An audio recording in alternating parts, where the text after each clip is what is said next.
한가 그런 생각이 한편으로 들기도 하지만 결코 심하지 않다는 느낌이 들었습니다. 우리 이 시간에 그렇게 고백하시기 바랍니다. 예수님이 최고입니다. 예수님이 내 인생의 최고입니다. 여러분 정말 그렇다고 생각하세요? 아멘. 예수님이 정말 최고입니까? 우리 집사님 말대로 정말 우리 예수님이 내게 찐 사랑입니까? 아멘, 아멘. 정말 그렇다면 여러분들은 참 복된 자들입니다. 예, 우리가 계시록을 계속 보고 있지요. 계시록 10장에서는 요한에게 말씀을 먹으라고 말씀하셨어요. 그것은 그 말씀의 능력으로 세상 모든 사람들에게 말씀을 전해야 할 사명이 있기에 말씀을 먹으라고 말씀하셨습니다. 그리고 오늘 계시록 11장에서는 그 말씀을 전할 증인에 대하여 말씀하고 있습니다. 1절에 보니까요, 이렇게 말씀하세요. 또 내게 지팡이 같은 갈대를 주며 말하기를 일어나서 하나님의 성전과 제단과 그 안에서 경배하는 자들을 측량하되 지팡이 같은 갈대. 지팡이는 어떤 의미가 있냐면요, 성경에 목양의 의미가 있고요, 또 이 지팡이는 심판을 할 때 사용하죠. 모세가 애굽 바로가 말을 안 들을 때마다 뭘 들어서 쳐요? 지팡이를 들어서 심판을 하죠. 그럴 때마다 재앙들이 내렸어요. 그러니까 목양의 의미와 심판을 할 때 사용합니다. 그런데 여기 등장하는 지팡이는 갈대 같은 지팡이래요. 여러분 갈대 아시죠? 이리저리 흔들리는 그런 지팡이. 무엇을 의미할까요? 오늘 말씀에 이렇게 말씀하세요.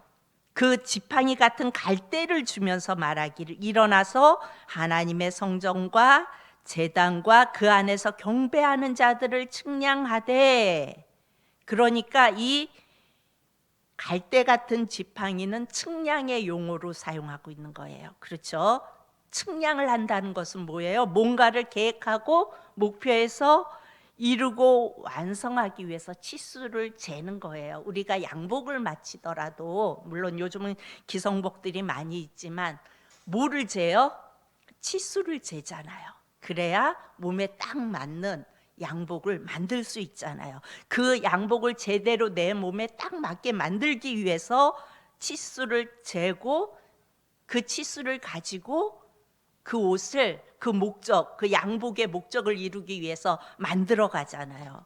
이 말은 뭐냐면 측량의 용어인데, 이 말은 하나님께서 설계하신 그 어떤 것을 완성하기 위해서 치수를 잰다 이 뜻입니다. 그래서 이것은 아주 선한 의도예요. 측량을 하는 과정에서 재서 맞추고 계획한 전체적인 목표에 이것이 도달할 수 있기 때문에 그래요. 그렇게 측량해 가면서 하나님께서 계획하시고 하나님께서 하시고자 하는 그 전체적인 목표에 이것들이 하나하나 이렇게 도달해 가면서 하나님의 목적을 이룰 수 있기 때문에 측량하라고 말씀합니다. 여러분 솔로몬 성전을 지을 때도 다 측량을 해서 가지고 와서 그것을 이렇게 맞추어서 쌓았대요. 그래서 솔로몬 성전을 지을 때 그 성전 안에서 돌 쪼는 소리나 망치 소리가 전혀 들리지 않았대요. 솔로몬 성전은 돌을 이렇게 다 맞추어서 지었잖아요. 그런데 그것을 이미 치수대로 밖에서 다 재가지고 실어가지고 와서 맞추기만 했기 때문에 그 안에서 돌 쪼는 소리나 망치 소리가 들리지 않았다고 합니다. 그런데 성전과 제단을 측량하는 것은 그래서 그랬구나, 우리가 이렇게 이해할 수가 있는데, 오늘 뭐라고 말씀하냐면 그 안에서 경배하는 자들을 측량하라고 합니다. 이것은 무슨 말일까요? 성전은 그렇게 측량을 해서 짓는 게 맞죠? 그런데 그 안에서 경배하는 자들을 측량하라. 이것은 무슨 말일까요? 이것은 바로 하나님의 구속받은 백성들, 즉 살아있는 하나님의 교회를 묘사한 거예요. 그러니까 살아있는 하나님의 교회는 누구예요? 하나님을 안에 품은 자들. 이 자리에 나온 여러분들도 하나님의 교회이죠. 측량하라는 것은 바로 하나님이 이 교회를 보호하시고 완성할 것이라는 확실한 약속을 담고 있어요. 그래서 한 사람 한 사람 예수님을 품은 그 자들을 하나님이 보호하시고, 그리고 그 사람을 계속해서 완성할 것이라는 확실한 약속이 이 측량하라라는 이 말 속에 담겨 있다고요. 여기에는 교회론 비밀이 담겨 있는데 우리 요한복음을 한번 찾아봅니다. 요한복음 2장 19절에서 21절. 예, 우리 봅니다. 시작.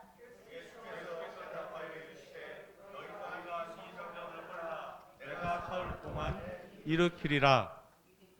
계속해서요. 유대인들이 이르되 이 성전은 46년 동안의 지역권을 네가 3일 동안에 일으키겠느냐 하더라. 그러나 예수는 성전된 자기 육체를 가리켜 말씀하신 것이라. 그러니까 예수님께서 너희가 이 성전을 헐라 내가 사흘 동안에 일으키리라 이렇게 말씀하시니까 유대인들은 무슨 소리야, 우리가 이 성전을 46년 동안에 힘들게 지었는데 그것을 어떻게 3일 동안에 다시 짓는다는 거야. 저 사람 좀 이상한 거 아니야? 이해를 못한 거예요. 그런데 예수님은 뭐라고 말씀하셨냐면, 예수님은 바로 당신, 예수는 성전된 예수님을 두고 말씀하신 것이라고요. 오늘 이 말씀은요, 보이는 유형의 성전은 누구를 가리켰냐면요, 오실 예수 그리스도를 예표하고 있죠. 그렇죠. 보이는 그 유형의 성전은요, 오실 예수 그리스도를 예표하고 있었고, 예수 그리스도는 성전의 실체였어요. 그래서 교회에 뭐가 됐어요? 모퉁이 돌이 되시고 머릿돌이 되셨어요. 그래서 교회의 머리인 예수님께 연결되어서 우리는 지어져 가는 교회가 바로 오늘 우리예요. 그래서 머릿돌 되신 예수님, 성전의 주인 되시는 예수님, 그분에게 우리가 다 연결되어져서 우리가 만들어져 가는 거예요, 교회가. 그러면 이 내용을 근거로 한번 생각해 봅시다. 예수 그리스도를 머리로 한 교회는 여러분 중간에 어떤 어려움이 있다고 해서, 어떤 어려움이 우리에게 닥친다 해서 중단될 수 있을까요? 없을까요?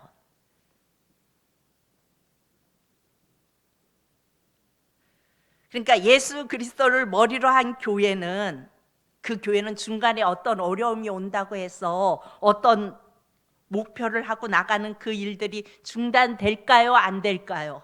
안 되지요. 예, 제가 똑바로 물었어야 되는데, 그렇죠? 예, 안 되지요. 예, 예수 그리스도께서 이미 교회의 머리가 되어 주셨기 때문에 반드시 이것은 완성될 그림이에요.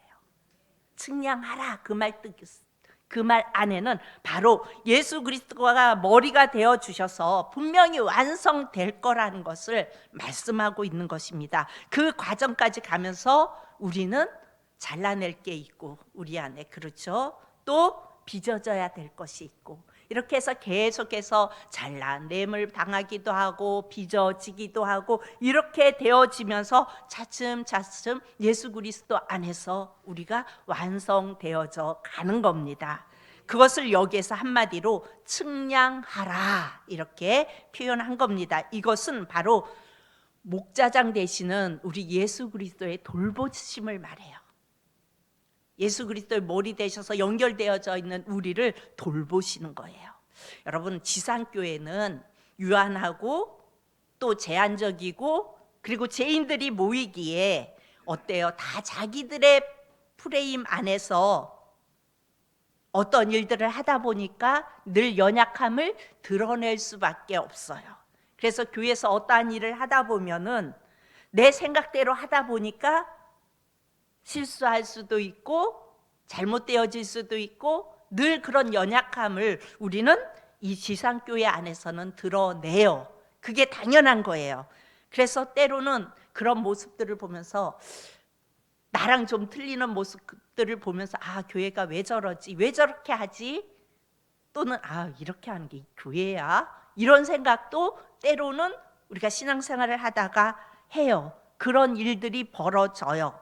그런데 여러분, 이런 일은 시대마다 계속 있어 왔고요. 앞으로 이 지상교회는 주님이 다시 오시는 그날까지 그런 염려는 늘 있을 거예요. 왜 그래요? 연약한 인간들이 다 자기 프레임, 자기 틀이 있잖아요. 그 틀 속에서 일하다 보면은 그렇게 되어질 수밖에 없어요. 그때마다 하나님께서 어떻게 하세요? 어렵고 공고한 과정을 통해서 마치 한 사람 한 사람들을 용광로에 재련된 금처럼 모든 불순물을 뽑아내시고 그러시면서 차츰차츰 성장하게 하시고 그리고 그렇게 교회로 사용하시는 거예요. 그래서 우리는 연약하지만 우리 있는 자리에서 어떤 때 내 프레임, 내 틀 안에서 막 한다고 하고 이런 모습을 보이는 우리지만 그런 자들을 하나님께서는 그 공고한 과정을 통해서 그렇게 잘라낼 게 있으면 잘라내시고 다시 빚어져야 될 부분은 빚으셔서 그렇게 하나님께서 사용하신다고요. 그 과정을 측량하라 이렇게 표현했다고요. 그런데 1절에서는 측량하라 했는데 2절에서는 또 측량하지 말래요. 이건 또 무슨 말입니까? 2절에 보면요, 성전 바깥마당은 측량하지 말고 그냥 두라 이렇게 말씀하세요. 1절의 성전은 제사장만 활동할 수 있는 내부적 공간이에요. 그렇죠? 그 성전 안에는 제사장만 들어갈 수 있었어요. 그런데 2절에 나오는 성전은 성전 바깥마당이죠. 이것은 나우스 이런 표현으로 그 원뜻은 던져버려라 이런 뜻이에요. 이 말은 지금 무슨 말이냐면 성전 바깥마당과 그 세상의 경계벽을 허물어 버리라는 뜻이에요. 그래서 뭐라고 말해요? 그냥 두라 이것은 이방인에게 주었은즉, 그러니까 세상 경계와 헐어버려서 그냥 이방인도 들어올 수 있게 해라. 그런데 그들이 거룩한 성을 42달 동안 짓밟으리라 이렇게 말을 해요. 그러니까 이방인에게 주었은즉 그들이 거룩한 성을 42달 동안 짓밟으리라. 이것은 뭐냐면요, 한시적으로 이 마당을, 이 성전을 환란 속에 내어주겠다는 말입니다. 그래서 외부의 세력이 들어와서 그 마당을 밟아요. 그것이 측량하지 말라는 말 속에 담겨져 있는 진짜 의도입니다. 그런데 이 측량하지 말라가 한시적이에요. 42달 동안, 42달이면 3년 6개월, 그렇죠? 하루로 하면 1260일. 계속해서 나오는 이 말은 결국은 같은 말이에요. 42달이나 3년 6개월이나 1260일이나 요한계시록에 보면 같은 말인데 이렇게 말을 다 바꿔서 해가지고 우리가 하면서 1260일은 뭐지? 3년 6개월은 뭐지? 42달은 뭐지? 막 헷갈릴 텐데 다 똑같은 말이에요. 42달, 3년 6개월, 1260일. 그러면서 뭐라고 말씀하시냐면요, 3절에 내가 나의 두 증인에게 권세를 주리니 그들이 굵은 베옷을 입고 1260일을 예언하리라. 1260일이 몇 달이라고요? 42달, 3년 6개월. 같은 말이라고 말씀드렸어요. 그런데 내가 나의 두 주인에게 권세를 주겠대요. 그런데 3년 6개월 짓밟히는 동안의 권세를 주겠대요. 이제 이 말씀이 여러분 하고 깨달아지셔야 돼요. 항상 이런 환난과 고난은요, 교회 시대에 늘 있어 왔어요. 교회가 이 땅에 태동하고 그 교회가 생겨나서 오면서 초대교회에도 어려운 환난과 고난이 있었죠. 그러면서 교회 시대가 되어져 오면서 늘 이런 환난과 고난은 교회 시대에 늘 있어 왔어요. 그러나 그럴 때마다 두 증인이 등장을 하고 그들에게 권세를 주어서 그때의 하나님의 말씀을 말하게 했어요. 4절에 보면 이렇게 말해요. 그들은 이 땅에 주 앞에 서 있는 두 감람나무와 두 촛대니, 두 감람나무와 두 촛대. 감람나무에서 뭘 짜죠? 기름을 짜지요. 그 기름은 불을 밝힙니다. 그렇죠? 불은 언제 밝혀요? 어두울 때, 어두운 시대에 밝히는 거예요. 그렇다면 여기에 지금 내가 나의 두 증인에게 권세를 주리니 그들이 굵은 베옷을 입고 1260일을 예언하리라. 그런데 그때 예언하는 그 기간은 환난과 어려움 속에 내어주겠다는 거예요.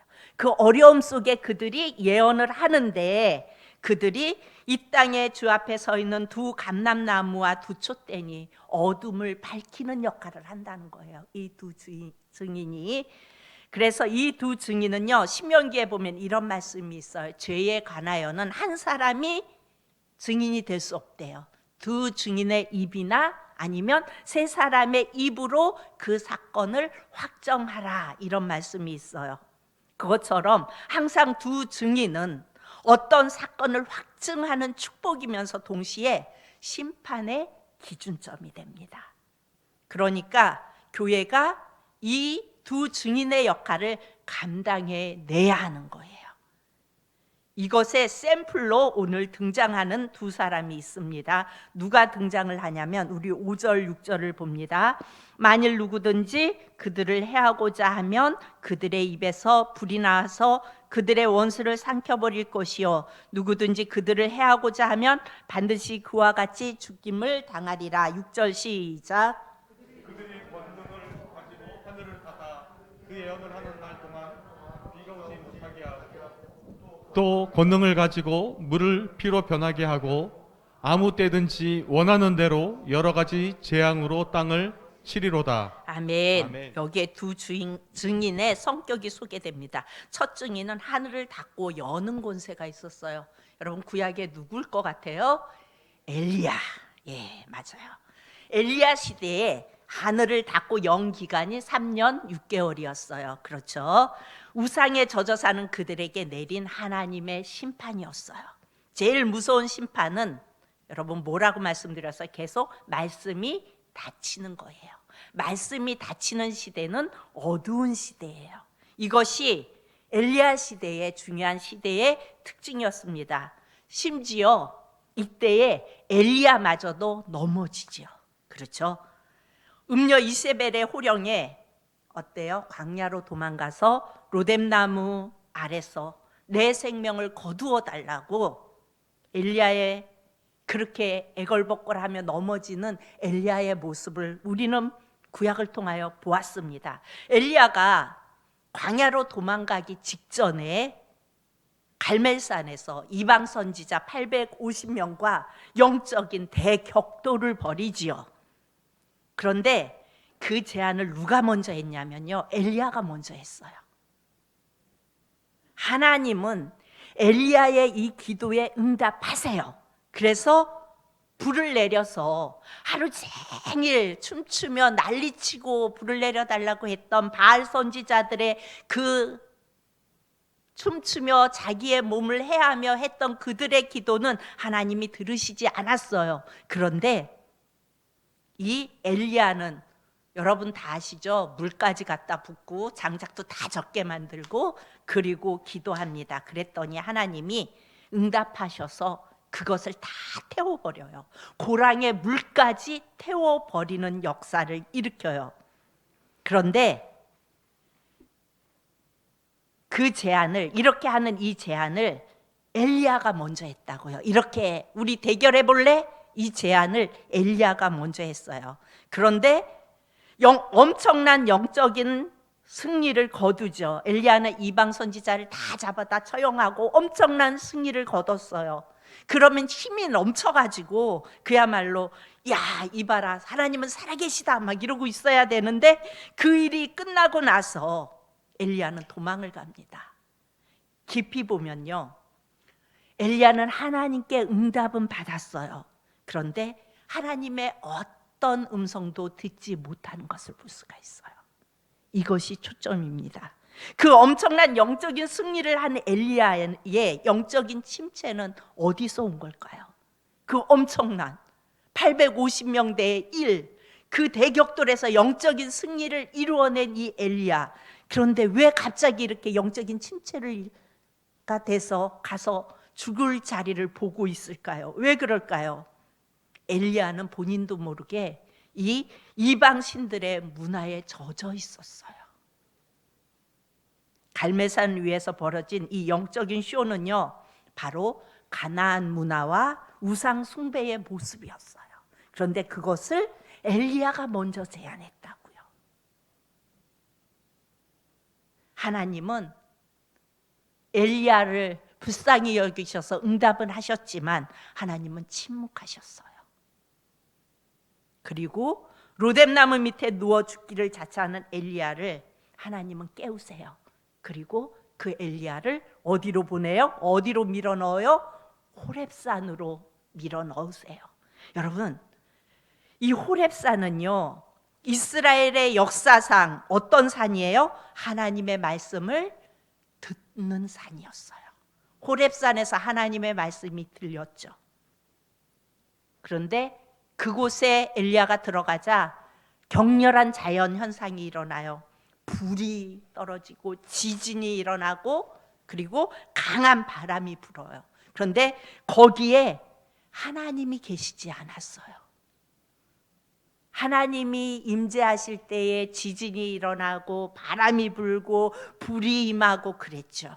그런데 그곳에 하나님이 계시지 않았어요. 그리고 하나님은 그야말로 귀를 기울여야만 들을 수 있는 아주 세미한 음성 가운데 하나님이 나타나십니다.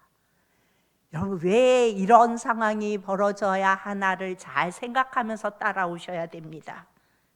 여러분, 이 사건이 갖는 시제적 메시지가 바로 하나님의 말씀이 닫혀 있다는 거예요. 하나님을 믿고 하나님을 알지만 그 말씀에 대해서 닫혀 있다는 거예요. 엘리야 시대 때 엘리야는 하나님을 알고 하나님의 말씀을 전하는 선지자였지만 그는 어느새 그 가나안 문화와 그리고 그 우상 숭배의 모습 속에 빠져 있었던 거예요. 그래서 대결하자 먼저 제안한 것이 엘리야였다고요. 그런데 하나님은 그 세미한 음성 가운데 엘리야에게 말씀하십니다. 내가 모든 것을 집어삼키는 불처럼 그렇게 내게 임했으면 좋겠느냐? 내가 모든 것을 한 방에 다 날릴 만한 그런 세찬 바람처럼 내게 그렇게 임했으면 좋겠느냐? 모든 근본을 뒤집어 엎는 지진처럼 내가 너에게 임했으면 좋겠느냐? 아니죠, 여러분. 잘 생각해 보세요. 우리는 엄청난 무슨 기적이 일어나고 뭐 그럼 그곳에 그건가? 하나님인가? 지금 그걸 말씀하고 있어요. 여러분, 이 호렙산이 갖는 의미는 모세의 말씀의 전통으로 다시 돌아가라 그 뜻이에요. 모세는 하나님의 말씀을 받았죠. 그리고 그 말씀대로 이끌으려고 했어요. 그 모세의 전통, 말씀의 전통으로 다시 돌아가라 그 뜻이에요. 그 시대의 모든 선지자들이 옳은 말씀을 떠났어요. 옳은 말씀이 선포되지 않았어요. 어쩌면 오늘날처럼요.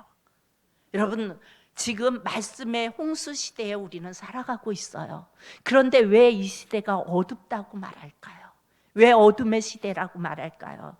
말씀이 닫힌 캄캄한 시대라고 말할까요?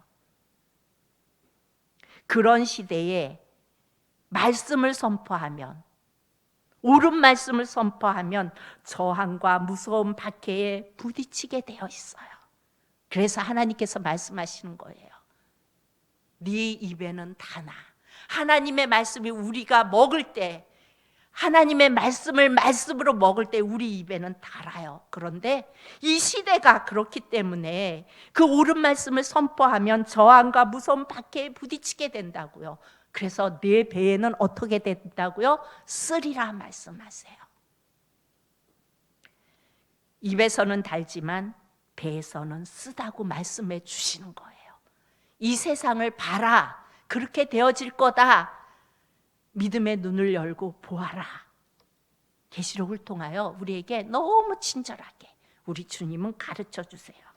우리는 이 시대 속에서 고난을 각오하는 담대함을 가져야 합니다.